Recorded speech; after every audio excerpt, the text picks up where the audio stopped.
Does Dubai have a better 70 series than Australia? Let's find out together.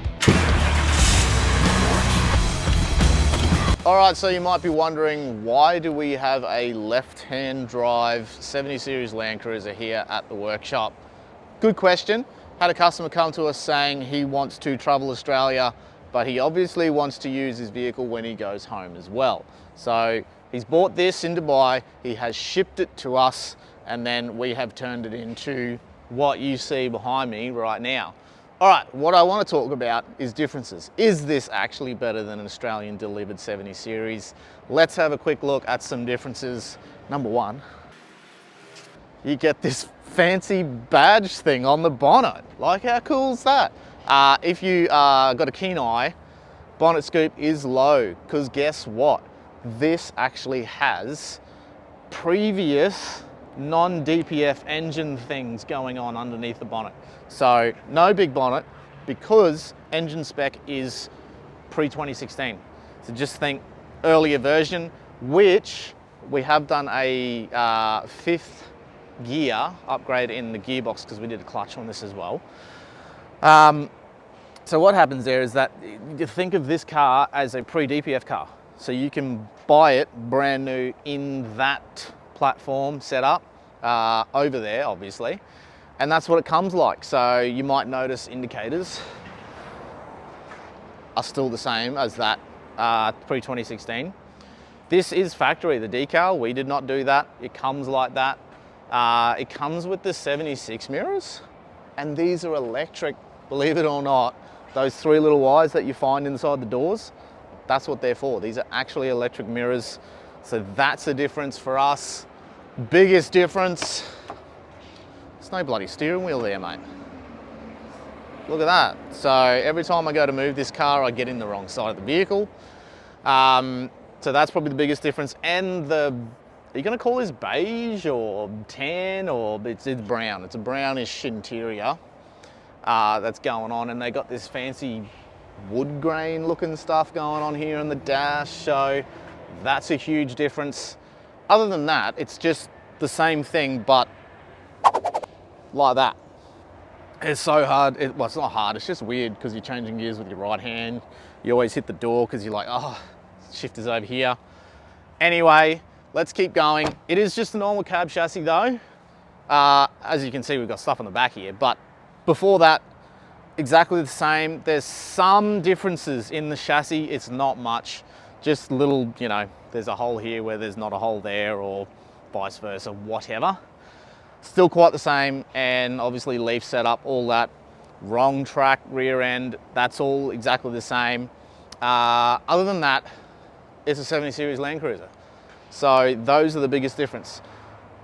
Another difference that we do know about is that you can get these over there with a petrol in them, and I'm pretty sure somewhere else is still doing like 1HZ or something crazy in them as well. So depends what country you are in, but for our customer on this one, it is basically a pre-DPF V8 version of what we get here. So pretty cool, but let's talk about what BMW has actually done on the vehicle. So let's go over that.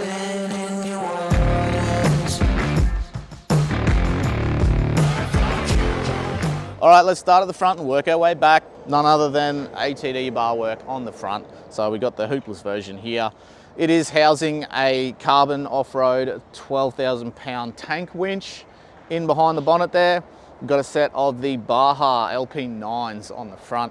Very, very good light if you are looking for something that is in that bougier spec and something that's going to produce a stupid amount of light. That's something that you'd want to have a chat to the boys about. You might notice a nice little front camera on here. So we have done a Kenwood 10.1 inch head unit in the vehicle as well. That has 4 camera inputs on it. So we've got a front, we've got a rear.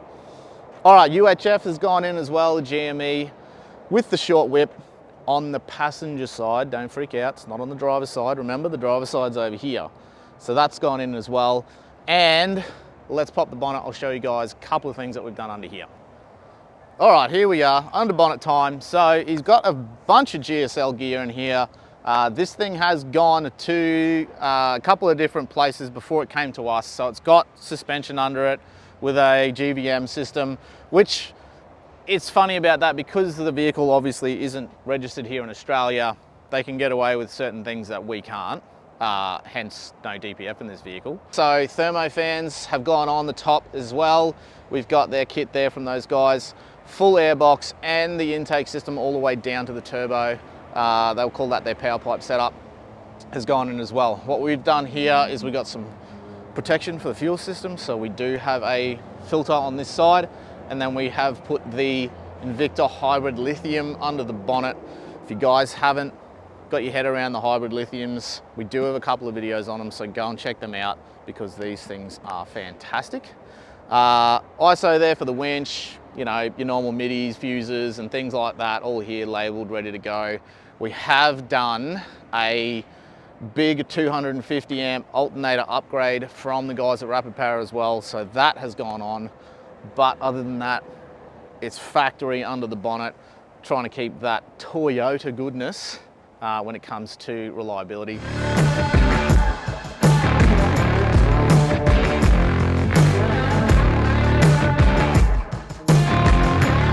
Safari RMAX snorkel, no real difference in the guards. It's, like I said, she's pretty much the same as what we've got here. So that thing fit on no dramas, straight down into that GSL airbox that you would have seen. On the roof, we've got the brand new Rhino rack, platform 6, I think they're calling it. We've got a couple of lights, so we've got a 50-inch road vision light bar at the front, and then we do have some work lights on either side, so left and right. Julka shower tent here as well. On the roof of this, on the rack, we do have a Outback-Com Starlink system. So on the other side, we've got the dish and you've got your Wi-Fi extender out there as well, so he has internet wherever the heck he's going. As you can see here, it has been an all-weld. The guys have done a full tray canopy package on the vehicle. On the roof of the canopy, we've got the Bush Company rooftop tent. Up top on that, we do have a solar panel right at the front here, so that's obviously going to keep the battery system in here charged.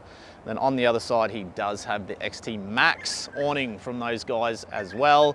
So full kit up from them, which suits very nicely on the top of the canopy. All right, in behind the seat, let's have a look. This is basically home base for electronics. So TVMS Rogue system at the request of our customer to do all the switching. So spotlights, work lights, everything that you guys saw, that's all happening through the Red Arc setup. So guys, is it better than the Australian delivered 70 series? Look, if anyone knows 70 series Land Cruiser owners, if we could get a 70 that didn't have a DPF, I'm sure we'd all be like, hell yeah it is, but we can't. So stop complaining about it.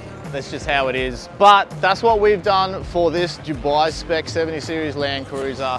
Hope you guys enjoyed it, and see you next time we run through a vehicle back here at the Boar Shed. See you guys.